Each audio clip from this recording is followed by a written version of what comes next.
Hello to all my amazing viewers. Join me, let's make crunchy mango flavor buns. Start by mixing your wet ingredient. Add your warm milk into your mixing plate. Then 2 teaspoons of condensed milk. Give it a quick mix. Then add your sugar. Then add in your mango extract or essence. Add 1 whole raw egg. Then use your spoon to give it a proper mix. Then once you are done mixing, set it aside. Then take out your mixing bowl. Add 2 cups of all-purpose flour. Add in your baking powder and a pinch of salt. Use your spatula to properly mix everything together. Next, add in your soft butter. Use your hand to mix in the butter into your dry ingredient. Once you are done mixing in the butter, make a well in the middle.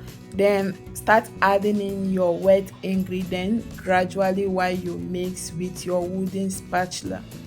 So for preparing this crunchy buns recipe, you can use any flavor of your choice like cinnamon, nutmeg, orange flavor, vanilla essence, in fact any flavor of your choice.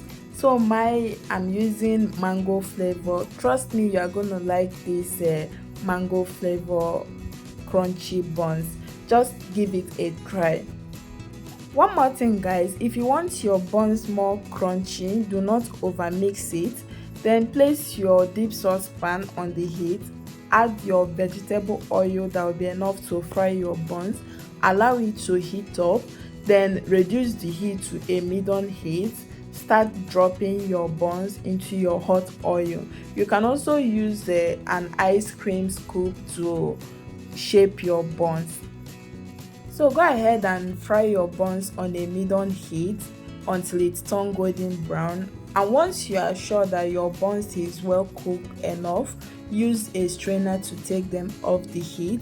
Then turn off the heat to allow the oil to cool down for a minute before you start frying your next batch of your buns. So finally guys, my crunchy buns is ready. As you can see, it came out looking good and yummy. And don't forget to subscribe to my channel. Also follow me on my Facebook page. Share this video.